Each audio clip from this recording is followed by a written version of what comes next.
every loss is not necessarily a fat loss. Sometimes you're losing water. What you don't want to lose, what you want to Mm-hmm. hang on to at all costs is muscle. Muscle, Muscle, yeah.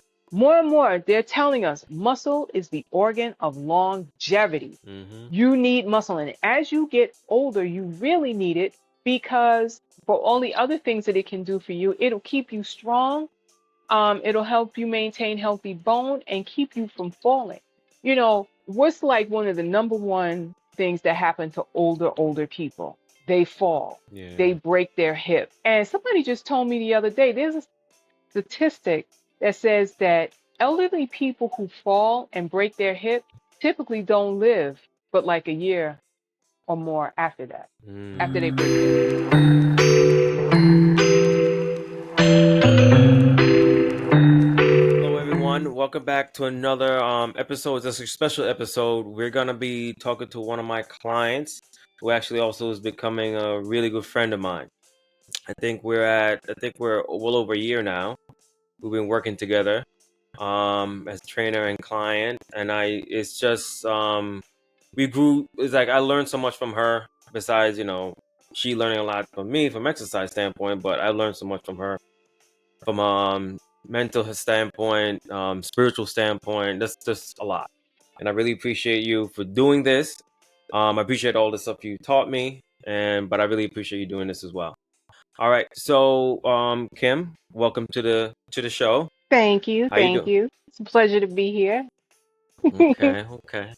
All right, so we kind of just gonna jump right into it, Yeah. and just talk about your journey and where how you started and everything. So, can you share your journey and transformation story with us, highlighting your experiences before and after gastric sleeve surgery and the use of Monjaro?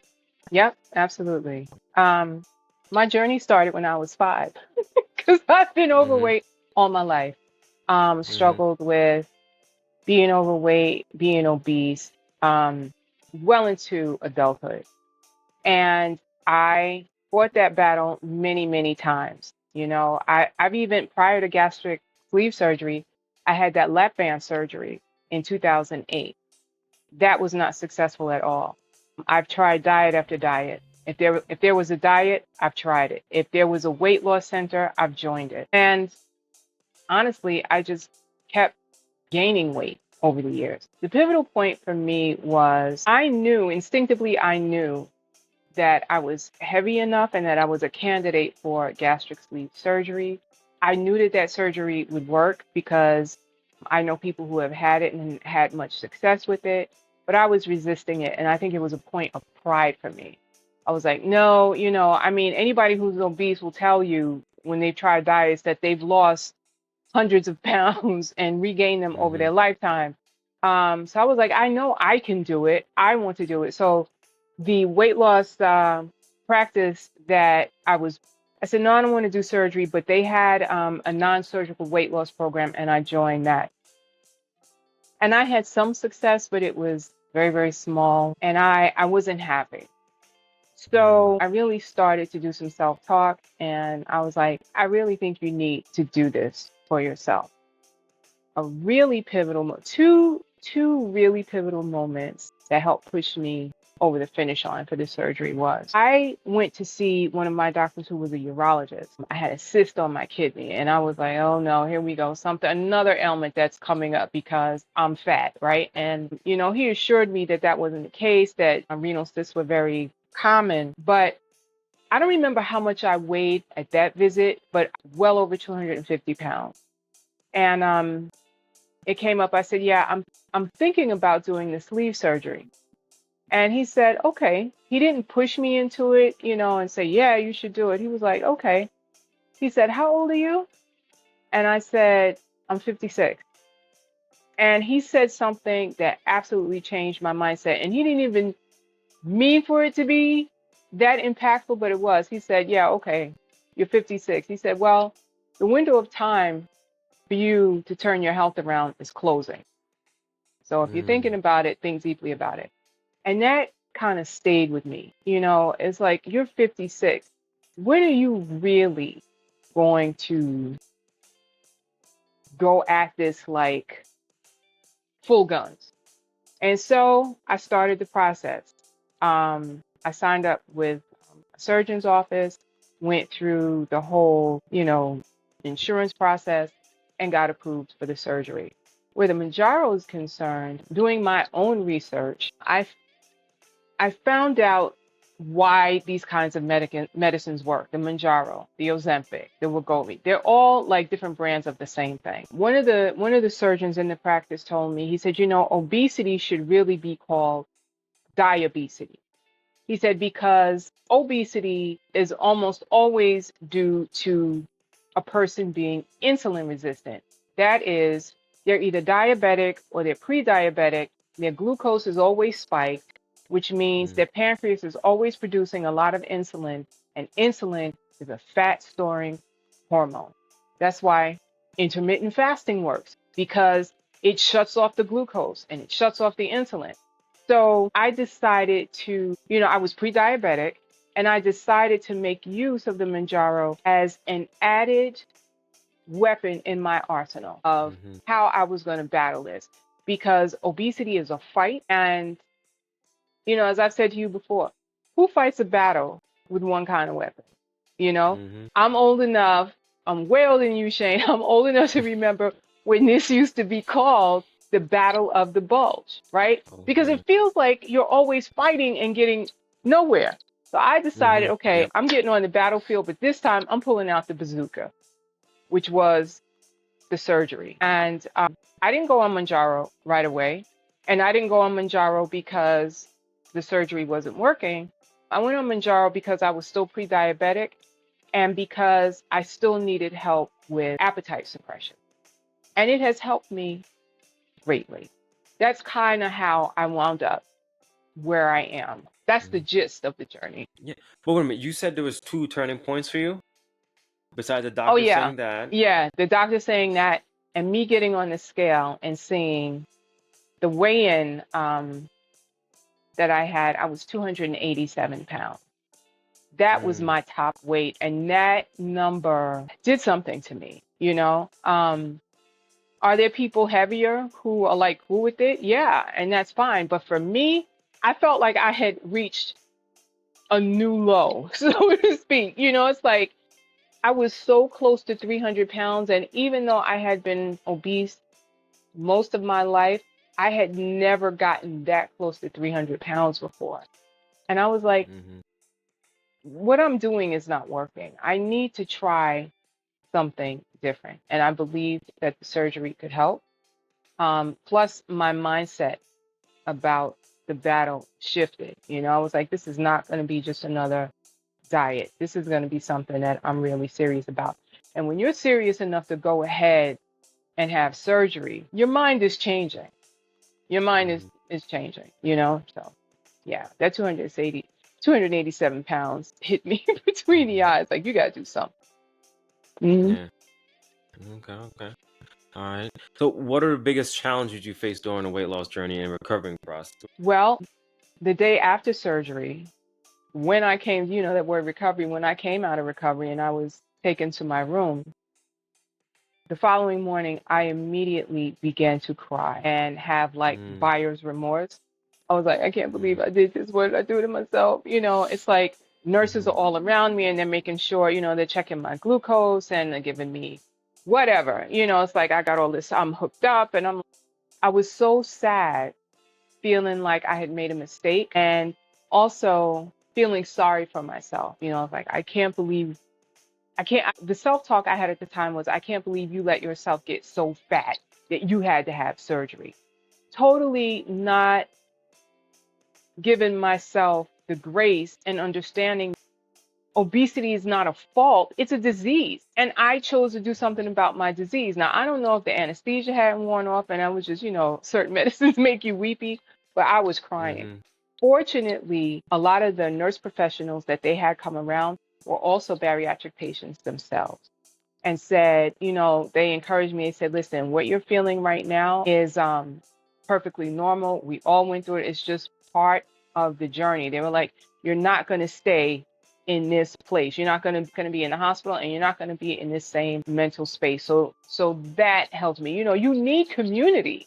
in this fight. You Yeah. can't do this alone. So that was the first challenge. Actually, it wasn't the first challenge. The first challenge was the liquid diet on the way to surgery. I'm like, let Mhm. me tell you, if you can do a liquid protein regimen for 2 weeks, you Mhm. you can conquer this thing. You can do it. Like, it shows you what you're made of. You know what I Mhm. mean? So that, the immediate, pity party I had right after surgery. And then, like the first month after surgery, I wasn't in a lot of pain. I wasn't nauseated, none of that. But it was just very difficult to try to eat anything because you're still swollen from surgery. And then I was worried about getting in enough. You have to stay hydrated and Mhm. all of that. That was the physical challenge. The mental and social challenge. Let me start with the social. Everybody's Mhm. not happy for you when you get weight loss surgery. Everybody doesn't agree with it. They think, oh, you should have just done it on your own. And what does that really mean? So, um, you can possibly face lack of support from people close to you, especially with this surgery. And I had some people who were supporting me, other people close to me that I wanted to, that didn't necessarily, but came around.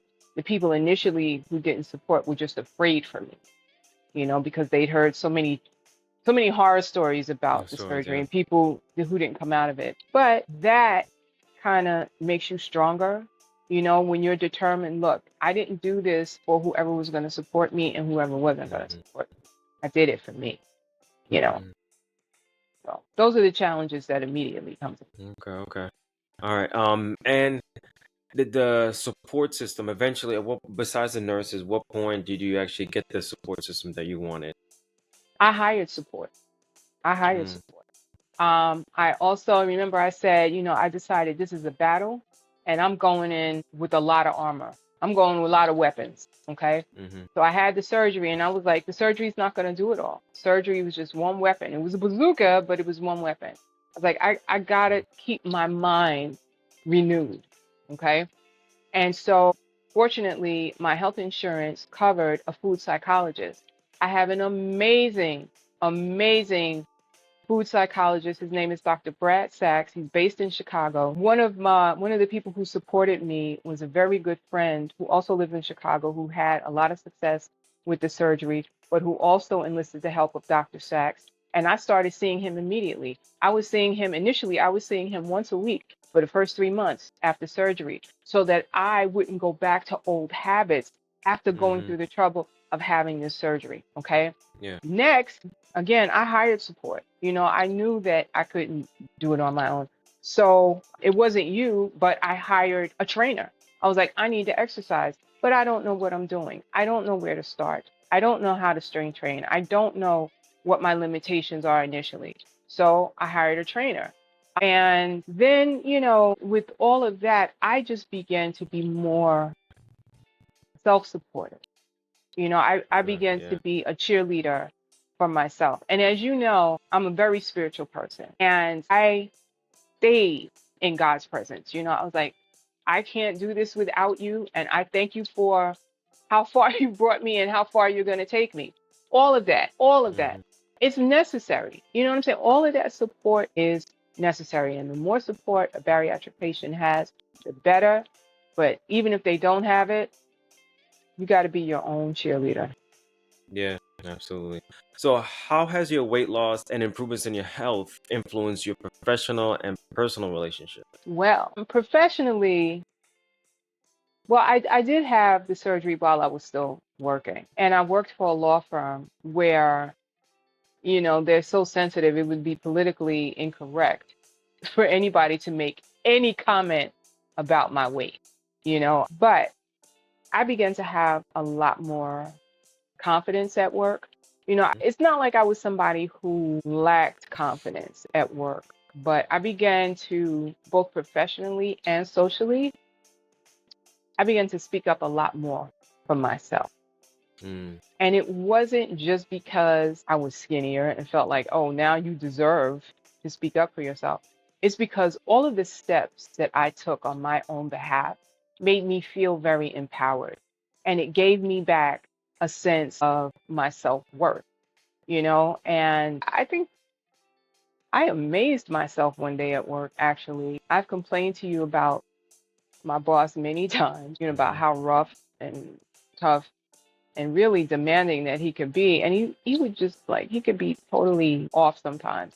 I found myself, it was almost like an out of body experience. He had been particularly horrible that day. I hope he never sees this. But I found myself getting up from my desk and walking into his office and shutting the door.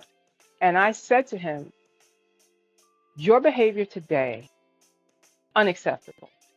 And I'm not dealing with it. And he was immediately apologetic. He and I have been working together over 25 years.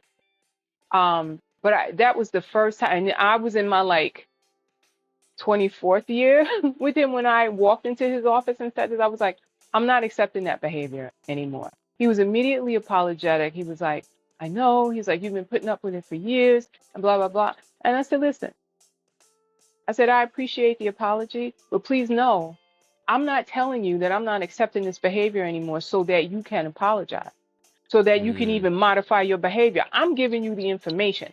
What you decide to do with it is on you. Well, I'm telling you what I'm doing. I'm not accepting that anymore. Yeah. He respected that, and like there have been more moments like that where I have just spoken up for myself both at work and socially, because when you're someone who's obese, you kind of feel like a second class citizen in any group of people that you're in. That's not true of everyone, but Mm-hmm. when you have fought this fight since you were a kid, only to be defeated every time, when you are socially bullied for being overweight and teased about it, and you know and then when you get older, you're made to feel, and nobody's gonna want you, look how fat you are, you know what I'm saying, you just begin to shrink and shrink and shrink, and you begin to believe all that negativity about yourself. But when you empower yourself and decide, I'm doing this because I think I deserve it, I'm doing this because nobody else is going to do it for me, then your shoulders begin to square up, and Mm-hmm. Mm-hmm. your mind changes, and you really decide that you're worth being treated well, and you're worth getting the same respect that you give to other people. So it's definitely had a positive impact. One, I don't want to call this a negative. I Mm. really view it as more of a positive, but I used to only be able to shop in plus size stores. So Mm-hmm. once I could shop in like regular stores, and I really hate that term regular, but once I could shop in regular stores, I was a little out of control. I was a little out of control. Listen, up to just and I've reined it in. Well, I've had to rein it in because I've recently retired. But I went swimsuit shopping the other day. I cannot wait to get to the pool. I can't wait. Now, I will say this, with all of the personal training that I've had from my former trainer and from you, I feel amazing. I feel like I look so much better, but I still have cottage cheese thighs, you know? Mm. I still have cottage cheese thighs. I still Mm-hmm. have, what they call bat wings. You know what I mean? Mm-hmm. And I still have moms who've had babies call it a fupa, where you still have like a little hangover belly a little Yeah. bit. Yeah. Um, but I don't care. I don't care. Maybe I don't care because I'm 60. If I was 30, maybe I'd care a little more. But socially, it's done a lot for me because I just feel like I look so much better, and so I have more confidence as I move around in the world. Yeah. Yes. Good. Good for you. Good for you. I mean, and the thing when it comes to the wings or what have you, there's something that I still have because I was overweight myself, and I have the stretch marks. And I Mhm. would be afraid, even when I lost the weight, I'll be afraid to take my shirt off because you could see the stretch mark.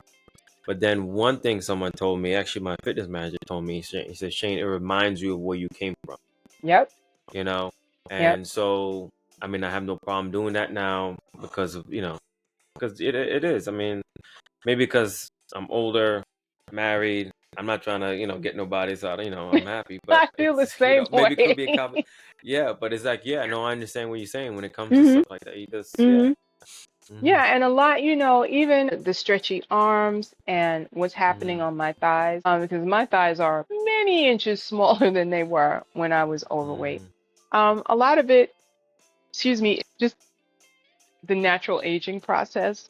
The skin has loosened up. We lose collagen as we get Mm-hmm. older.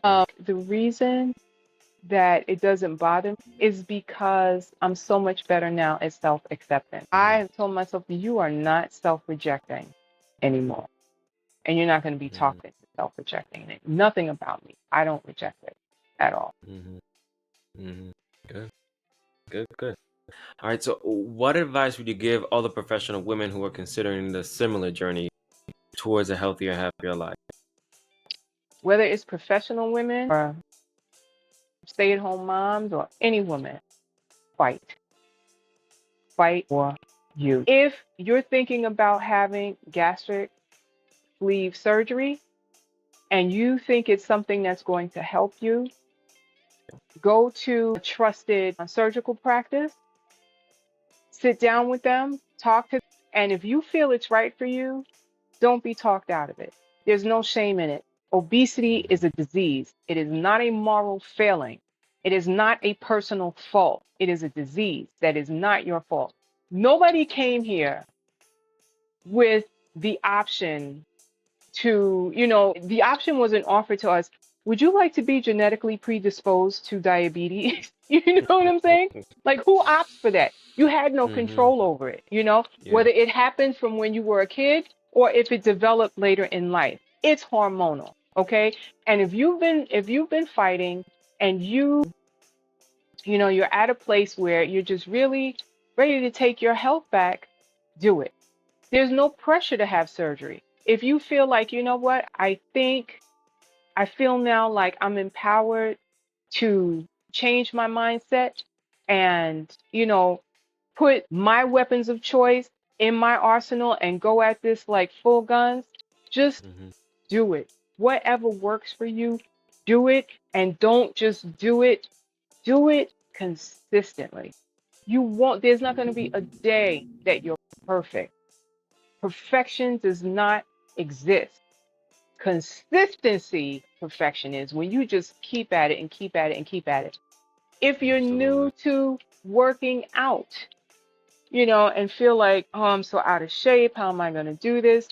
The first somewhere between the first 4 and 8 weeks when you first start, you are going to feel the most out of shape you ever, especially if you have a trainer like Shane, y'all. Mm-hmm. But once you get past that hump, Yeah. I can't, it's hard for me to describe sometimes how empowered exercise makes me feel. Sometimes there are days, Shane, like maybe the third day after like a really heavy leg day, where I'm walking so strong. I just feel like just like really, really strong. And I know that's because um I'm working out. I'm pushing towards making my body healthier. It's like you actually become addicted to it in a sense. And when you Mm-hmm. skip, your body's not happy about it. It will ask you about it. It will ask you for it, Mm-hmm. and it'll keep asking you to push high. Listen, our last workout from earlier today, when I left, I'm not finished. Like I wanted to do something, so I went for a run. You know what I'm saying? Like your body will, as you push it, it'll ask for more. It'll ask for more. And as you do it, you will just begin to transform, not just physically, but mentally. So my advice is just get started. Make a list. If you don't know where to Mm-hmm. start, make a list of all the steps that you can take. Call a surgical practice. It might be, well, I know that Janet had bariatric surgery. Let me talk to her and find out, or I know that Deb has recently lost 100 pounds and she didn't have surgery. Let me talk to her. You know what I'm saying? Or make the connections, make a list. And as you start doing the things on that list, check them off because then you're on your way. Then you're Yeah. on your way. You start taking this what they say, the journey of 1,000 miles begins with a single step. You gotta start taking the steps. That's very on point. Very, very true. So now you've been, doing this for some time now when it comes Hmm. to exercise, Yeah. and you've been seeing and paying attention no more. You sending me stuff about, on social media.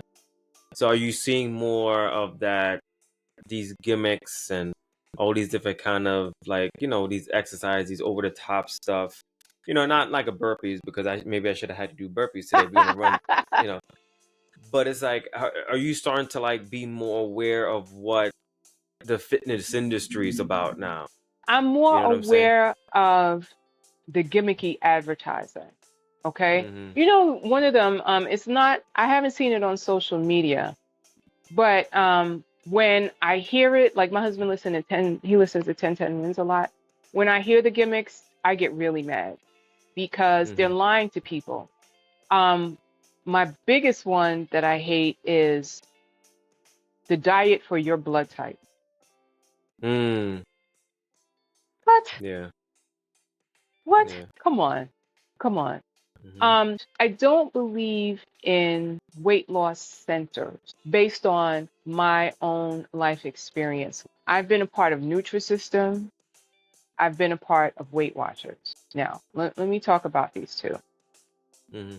Nutrisystem works because Nutrisystem has you eating in a way that mimics the effect of Monjaro, Ozempic, and Wegovy. They have you eating things that keep your glucose down so that your insulin doesn't have. This is why surgery is an option, but not necessarily. It's not for everyone.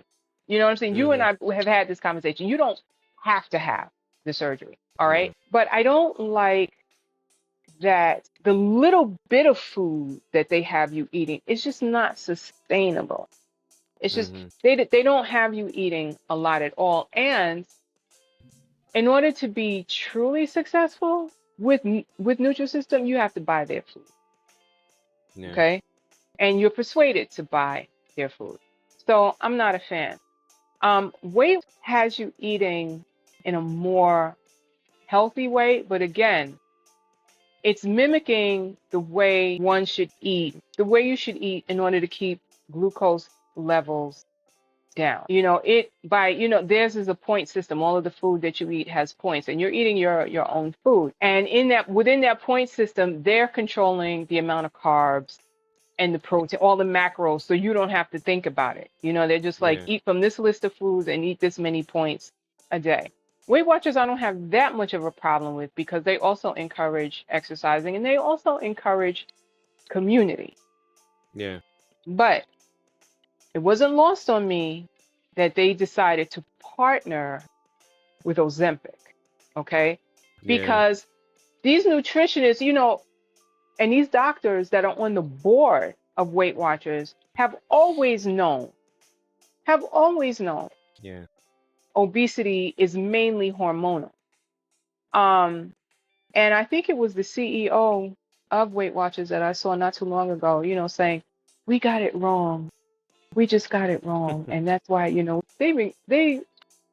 they've known, I think, for a really long time. But the reason you have so many of these medicines coming out now is because, big pharma in this country, they run the and Yeah. they smell blood in the water. And that's why a lot of people who honestly, from a medical standpoint, need the medication, it's always on back order because now you got celebs and people who can afford to pay for it out of pocket just because they want to lose 20 Mm-hmm. pounds for their next gig, you know what I'm saying, are buying it up. Yeah. So, but as far as social media, now I like watching the videos.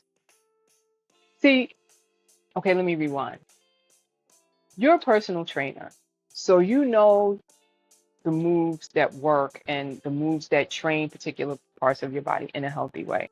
And then you know what's like gimmick, okay? Because there's still trainers out there trying to convince you that you can spot reduce, which is, Yeah. you can tone but you cannot tell your body where to take excess fat from. But Yeah. I like watching the over the top moves not from the standpoint of, wow, that's what I got to do if I want to look like that. Yeah. I like watching it from the standpoint, it's amazing to me what the human body is capable, and then, my favorite, my favorite workout videos are the ones that, people make as a joke, and they walk into the gym and people are doing like ridiculous moves on these Yeah. machines because Hmm. they don't know what they're doing. And I just scream at them, hire a Hmm. trainer, you don't know what you're doing. But yeah, the gimmicks are out there. And the gimmicky stuff where it comes to medication, where it comes to exercise, it works in the short term. Yes. Yeah.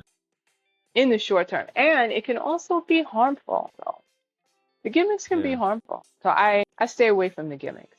And I watch Yeah. the over the top exercises, for entertainment.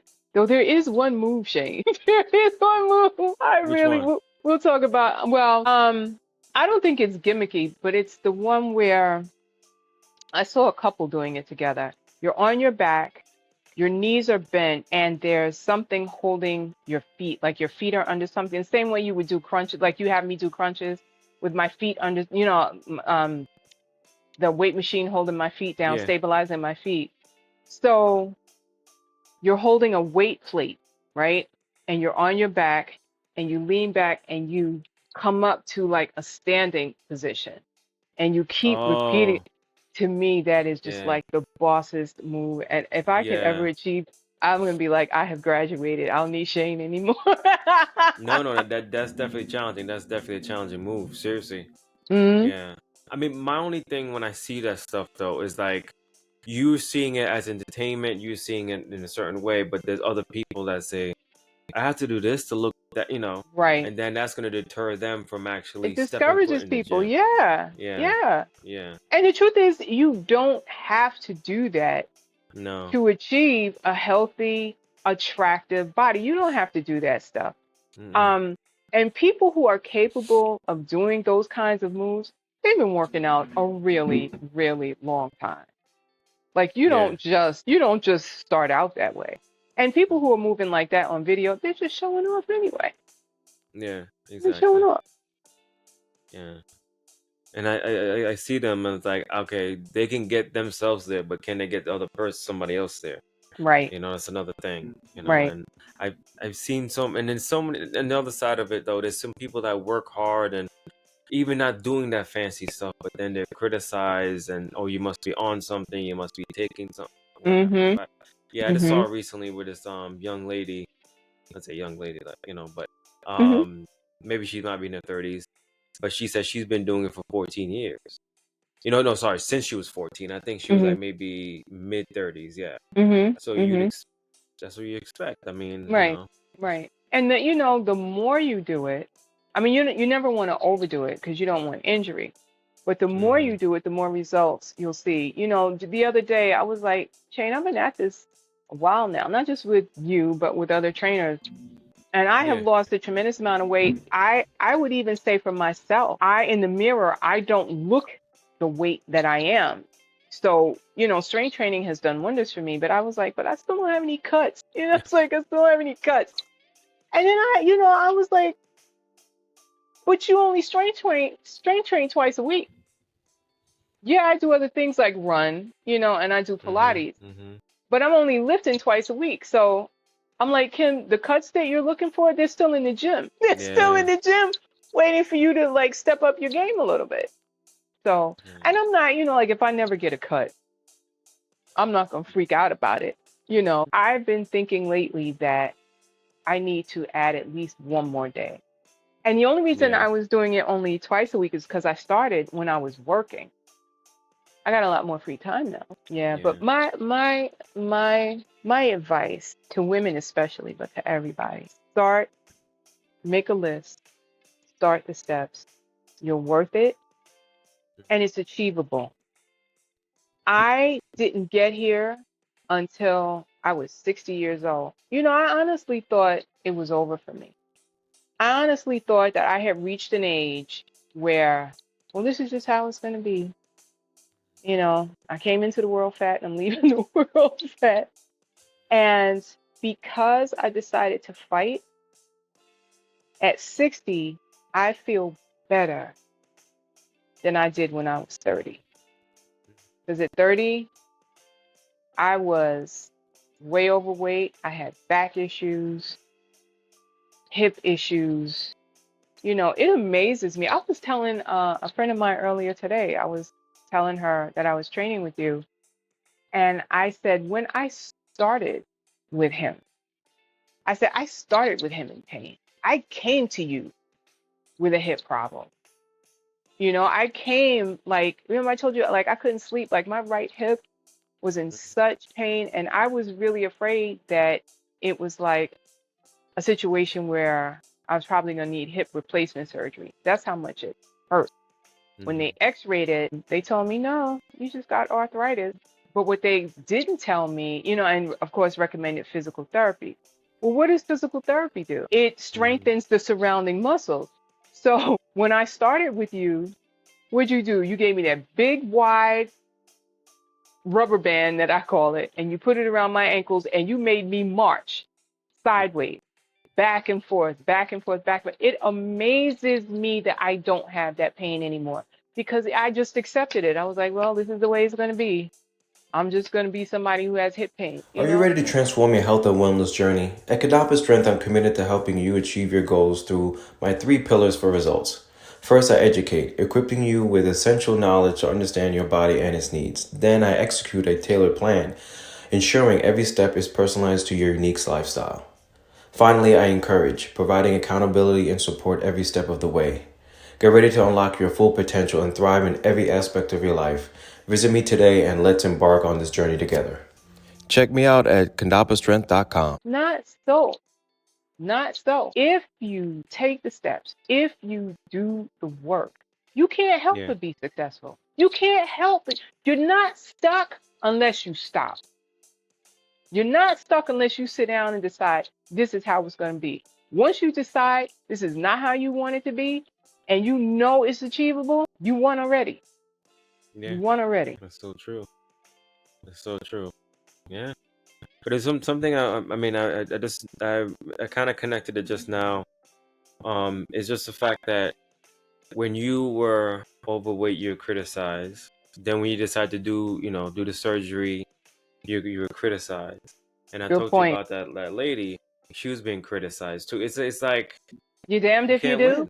and you're damned if Yeah, you don't, which is why you exactly. can't listen to people. You have to do it for yourself. Okay? You have to do it for yourself because you're overweight, they make fun of you, they tease you, they ignore you. You know what I'm saying? But then when you take steps, and I tell you another thing, it's not just people who are not overweight that try to make you feel socially awkward for being overweight. Mm-hmm. Overweight people who don't want to do anything about their weight don't like Mm-hmm. it when you start doing something and you start looking different because it's shining a light on their inactivity. It's shining a Mm-hmm. light and exposing the fact that they can do it too, but they don't want to do it. Yeah. Good point.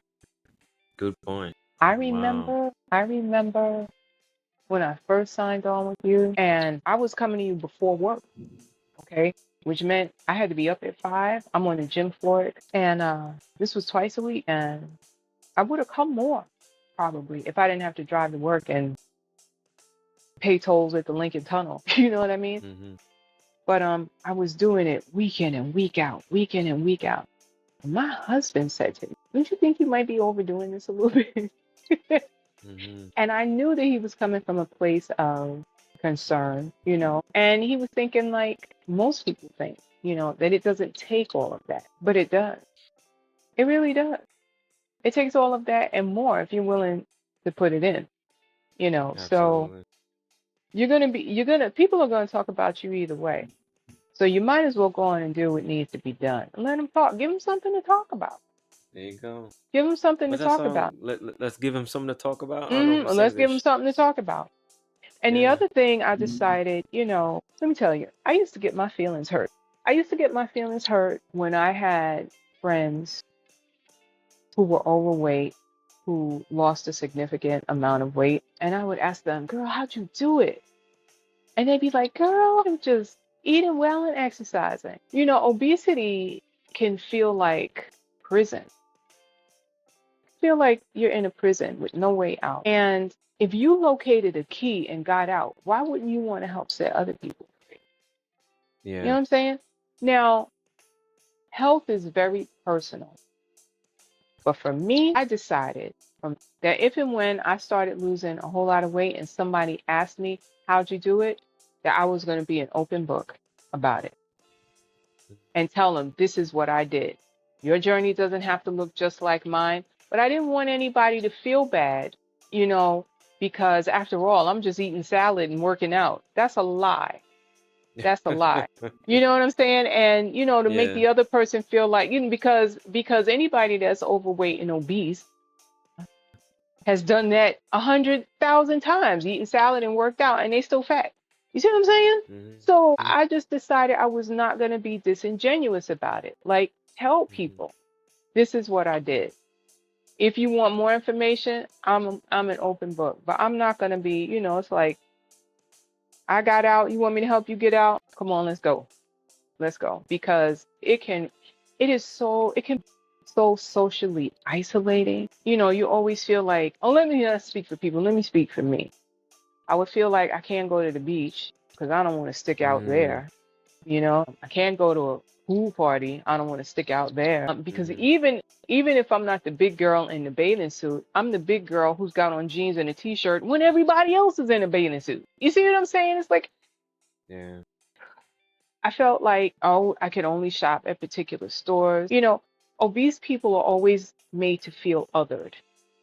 We're in some separate other category, some special Yeah. category that's not like everybody else. And so I'm so glad. I'm kind of glad that I didn't lose all of this weight until I got to be the age that I am, because I would have made it about something other than my health. I am enjoying shopping at particular stores. I am enjoying having too many pairs of jeans. I'm enjoying Uh-huh. all of that. But I really And have the bright-colored wisdom leggings. Don't now. forget those. My loony leg. Yeah, it's all part of the fun, of the freedom I'm experiencing now. You know what I mean? But I also have reached the age where I understand, where I really know and understand now that health that's true wealth, good health. Because if you don't have your health, you don't have anything. You don't, and you can't enjoy anything if you're not healthy. And I'm You nailed it on glad the that that head. doctor said to me what he did. He told me, he said, the window of time for you to turn your health around is closing. So I thought I was too old. I wanted the surgery. I thought I was too old to have the surgery. And guess what? I am a part of a Facebook group called Gastric Sleeve Support, age 50 and up. And there's hundreds of us in there. You know, it's never too late, No. ever too late to turn your health around. When you're dead, that's when it's too late. Other than that, there's always steps you can Absolutely right. As long as you're above ground. That's true. So do. true. As long as you're So true. breathing, Yes. there's hope. And Yeah. there are people in this Facebook group who had this surgery in their 60s. You know what I mean? And they're like, Mhm. I can run around with my grandchildren. It's like, I'm not Yeah. out of breath anymore. I'm not, it's great. It's great. And age really is, they say age is nothing but a number. Age is how many times you've been around the sun, and a human body is organic, and over time it changes. But it's so amazing. It's Mhm. adaptable. You know what I'm Yeah. saying? It'll work with you. It will. If you give Mhm. it if you give it good fuel, if you give it good movement. Mhm. And when this journey, being on this journey has made me more open and curious about health topics. So I try to educate myself now more by listening to podcasts, watching videos on this type of thing, looking at documentaries, like getting knowledge is power. Knowledge is Absolutely. power. So I'm really, as I gather all that knowledge, it helps me in my day to day think about what my choices are going to be. Now, I'm also, when I say I'm not going to be disingenuous, about what my journey has been, I'm also not going to be disingenuous and say I never eat cookies or never have a piece of cake, because that is not true. I had some kick-ass pasta over the weekend. It was so good. But I was able to enjoy it and move on. Like, I'm not Mhm. intimidated. I'm not afraid of food anymore. I understand it more. And being on this journey, I've been empowered to make better choices for myself more than when I don't, you know, understand the importance of a healthy gut. Man, it's like the more you do, the more you want to do. The more you know, the more you want to know. And Yeah. that helps fuel the consistency, and it helps you stay healthy. No, you're absolutely right. So I want to think talking about food though. I'm just Mhm. curious though. So for you, what was the procedure? Not a procedure, but what was the protocol after the surgery? You had 2 weeks of the fluid, all liquid diet, and then what was it from there? So, if I recall, because I had the surgery in September of 22, if I recall correctly, the first week or 2 weeks um, is mainly liquids and liquid protein because you're still healing. Hmm. Then after that, and you're not physically hungry, you're really not. You are, you do feel physically weak, okay? Because surgery, even though it might be corrective, all surgery is trauma to the body. So your Hmm. body is bringing everything to bear, making sure it heals. So you do feel pretty lethargic, lack of energy, but protein shakes, protein shakes, protein shakes were the order of the day, along with making sure that you stay hydrated. After that phase was over, then they wanted you to do like pureed foods, very soft foods, like, soft proteins, things like all those, like things like scrambled eggs. If you scramble them too hard and really aren't that soft, but it was soft protein. And they instill like protein, protein, protein, protein, protein, protein. No matter what's on your plate, eat the protein first because you're not going to be able to eat that much. So if you don't get it Yeah. all down, make sure you got the as much protein down as you could. So that was the protocol, and then like slowly introducing solid foods. Mm. Um, but still, the mantra is always protein, protein, protein, and a daily multiple vitamin. Of course, they guide you to make nutritionally to make good choices. The leaner protein, way fewer, if any, refined carb. And fruits and vegetables. With fruits, they wanted that to be at a minimum also, because not, fruits are healthy for their nutritional value. A lot of them still contain a lot of sugar. So yeah, that's the nutritional protocol that I remember. You went from liquid protein to soft protein to slowly introducing solid foods. And you lose a lot of weight in like the first 3 months. You lose a Hmm. lot of weight. And Hmm. then, after, because at about the 3 month mark, you're pretty healed up. And it's perfectly natural, even with the reduced amount of food that you're eating, is natural and inherent that you are going to plateau. You're going Hmm. to plateau, and you might be at the same weight for like a month, 4, 6 weeks, 8 weeks, and be frustrated because you're like, I know that I did not give up potato chips and mashed potatoes to be stuck at this weight, you know. Yeah. But as you keep going, you begin to lose again. As you incorporate exercise, the scale begins Hmm. to move.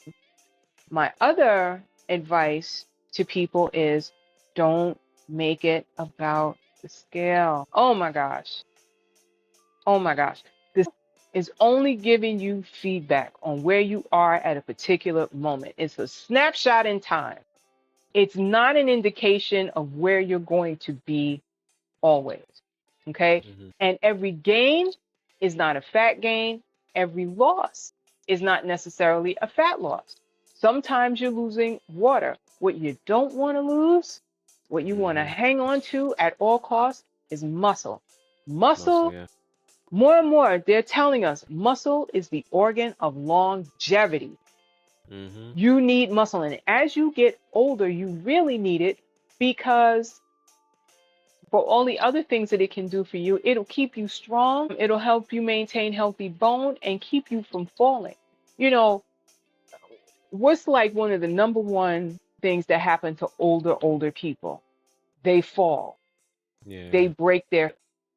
And somebody just told me the other day, there's a statistic that says that elderly people who fall and break their hip typically don't live but like a year or more after that, after Mm. they break their hip. You know what I'm saying? So, as I was sharing with you earlier, I was in the airport over the weekend and I just, I'm more conscious of myself physically, and I look at how other people move in the world. So many people are just broken down. So many people who aren't even necessarily elderly, they're on canes, they're on Yeah. walkers. You know what I'm saying? Or even if they're not on a walker or on a cane, they're teetering and tottering. Then Mm. they're walking Mm-hmm. it. Let me tell you something. Charlotte Airport, they rebuilt that sucker, and it is huge. I mean, you got to Mm-hmm. walk. You have to walk, and they walk, and they got to stop. Walk, walk. Pride won't let a lot of them get a wheelchair. You know what I'm saying? Mm-hmm. Because the airport will come and get you, but they're like, we stay in denial. We stay in denial about stuff. So, and some people, and they're not even that old, and knowing what I know now, having like gotten so much better, I just want to shake people sometimes that it could be better than this for you, but you can't want it for people more than they want it for themselves. No, you can't. You can't. So Yeah. I know you're interviewing me, but I have a question for you, okay? Yeah. Because you shared that you used to be overweight. Yeah. What was the turning point? Yeah. It was when my sister was recording. Was I think it was me and my little brother, my twin brother. I don't know which one it was, but we're playing video games, and my sister was recording us with a camcorder my mom bought. And once I saw the playback from that, that's when it hit me.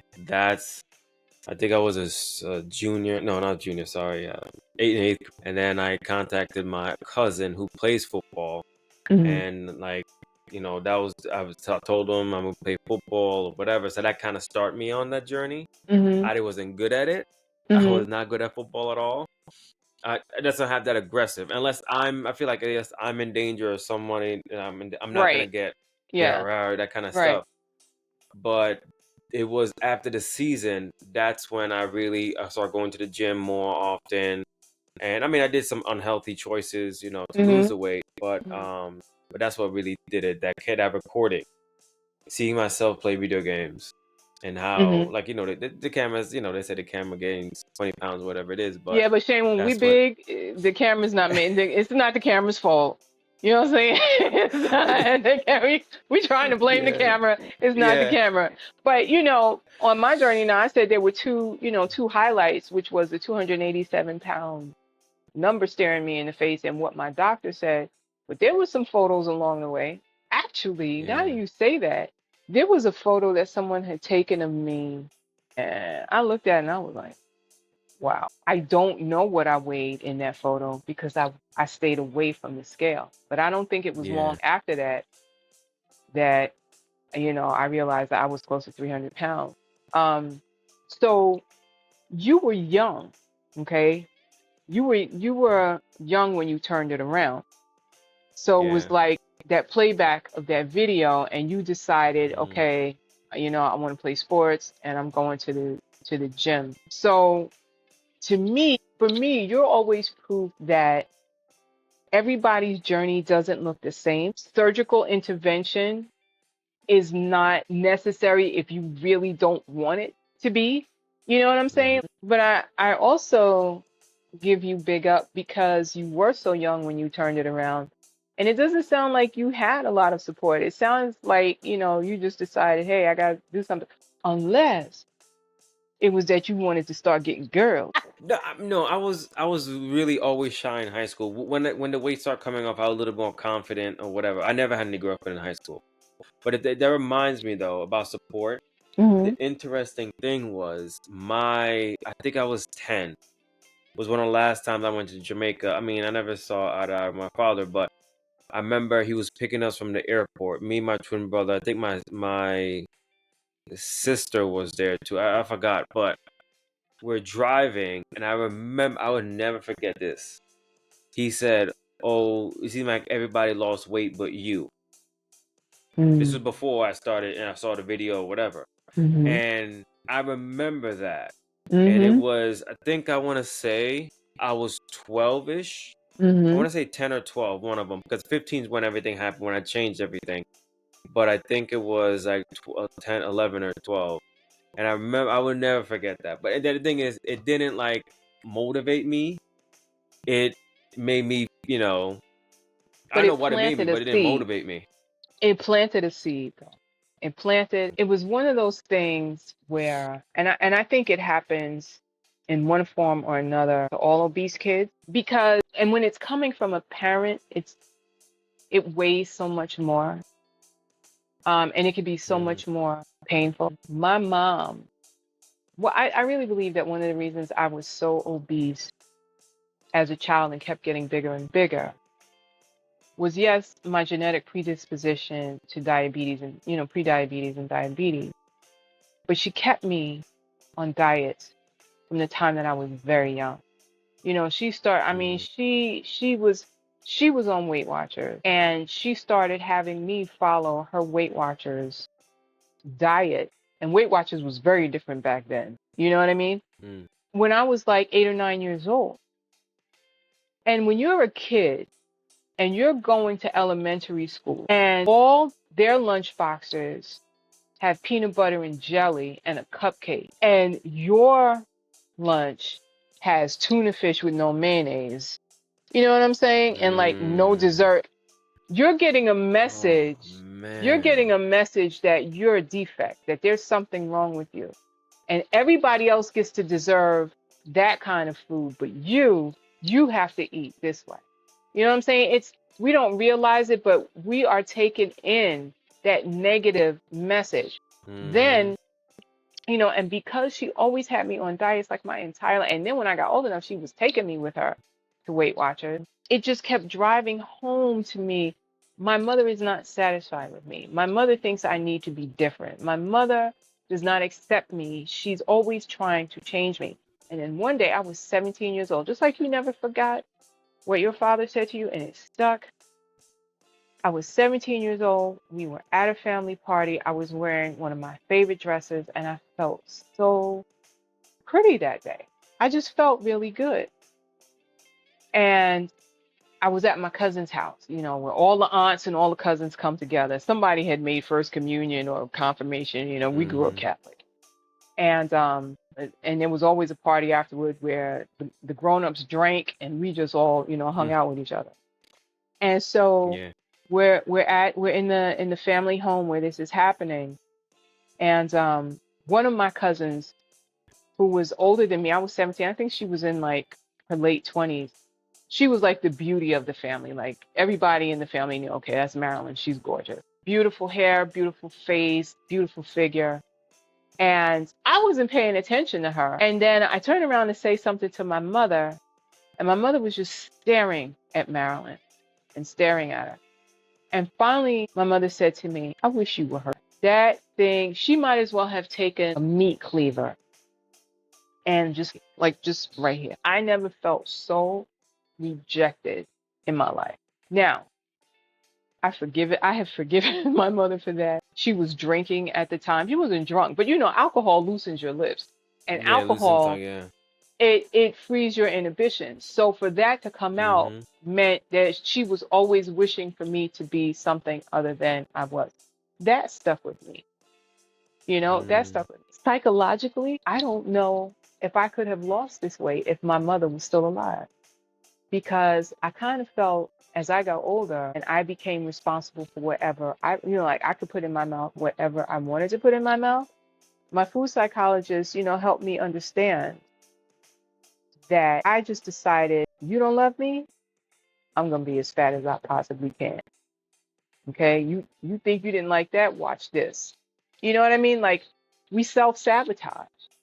And food became love at that point, because as a kid, I felt like she was really delicious foods for me. So I saw that kind of food, the macaroni and cheese, the mashed potatoes, all that kind of stuff Mhm. as love. And when I couldn't have it, once I became an adult, I could give myself all the love that I wanted. Mhm. And I did, Yeah. but I paid for it physically. And later Mhm. on in life, she was very apologetic and contrite over how she actually wound up creating a food addict when she was trying to prevent one. She created a food Yeah. addict in me when she was actually trying to prevent me from becoming overweight. And she acknowledged that she went about it wrong, and she never bothered me about my weight after that. But I know it bothered her. But again, if you don't forgive, then you can't move on. And I Yeah. understand that she was doing the best that she could with what she knew. And I found out later she was so in her family, all of her aunts, because her mother passed away when she was very young, all of her aunts used to call her fatty, used to make her feel terrible. Mm. You know what I'm saying? And she wasn't even that big. She decided when she got older, nobody's gonna treat me that way. So I'm always gonna make sure that I'm slim so I don't get treated that way. And she was trying Mhm. to protect me from being that way by raising me like she did, but it had the opposite effect. So yeah, when Yeah. we're kids, those kinds of things stick with us. And my advice, some more advice, my advice to anyone watching this or listening who's overweight and is trying to overcome it, if you have children who are also overweight, please, please, please don't speak those kinds of things over them. And always make Yeah. nutrition about health and not appearance. Not appearance, about health. Get them to want to be healthy. Get them to want to feel empowered.